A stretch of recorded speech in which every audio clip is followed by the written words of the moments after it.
ღალამაზება, ბოტოქსები, ახლა აღარ მოუყვები რა უბნების დაბოტოქსირება ხდება, თუ შეიძლება ითქვას ადამიანის სხეულისა დაწყებული ტუჩით. ბაგეს ვერ ვიტყვი, იმიტომ რომ ბაგე ძალიან თვითონ სიტყვა გეუბნება.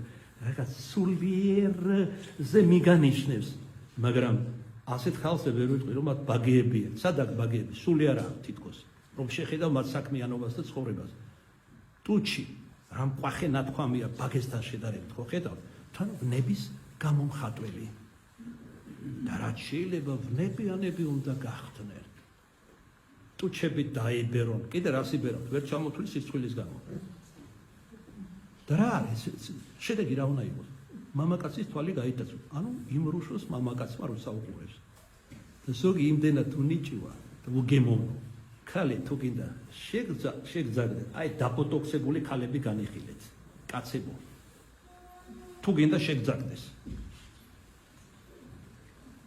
ეს არის პაროდირება ქრისტეს ღმერთზე, როგორც შემოქმედზე. როგორც წმინდა მამები ამბობენ, ეშმაკ თვითმყოფადი შექმნა არაფრის არ შეუძლია. მხოლოდ პაროდირებას აკეთებს ქრისტესა და მის ნამოქმედარზე.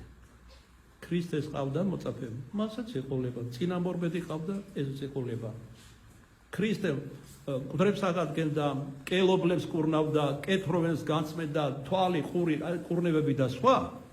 ესეც მოჩვენებით ამას ყველაფერს, როგორ ესე იგი მოხიბლული ადამიანის გონებაში არა ობიექტურად, არა სინამდვილეში, არამედ მოჩვენებით აღასრულებს და ხიბლში მოიყვანს ადამიანს. რატო ჩავარდებიან ეს ადამიანები ხიბლში? და ვინ ჩავარდებიან? ისინი, ვინც განშორებული არიან ღვთისაგან. როგორც იტყვიან ხოლმე ცნობილი გამოთქვა, მათ მოტყუებას ეშმაკისთვის არაფერი არ უნდა.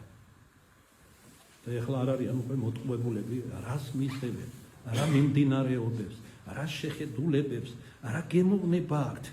ადამიანი დღეს უკვე არის გადაგვარებული. ხო, რა თქმა უნდა, ახლა ფსევდოლიბერალი რომ მოისმენს ამას, იტყვის, აი ნახეთ ქრისტიანი მღვდელია და როგორი კაცი მოძულია. პირიქით. ჩვენ თქვენნაირებიც გვიყვარს. და თქვენნაირებისთვისაც ვლოცულობთ, რომ ღმერთმა სინანული ჩაგიყვაროთ სულში და გარედან დაგანახათ, როგორები ხართ. როგორ ახართ დამახინჯებული, როგორც ღვთისკვნილებები. აი ამაზეა საუბარი აქ.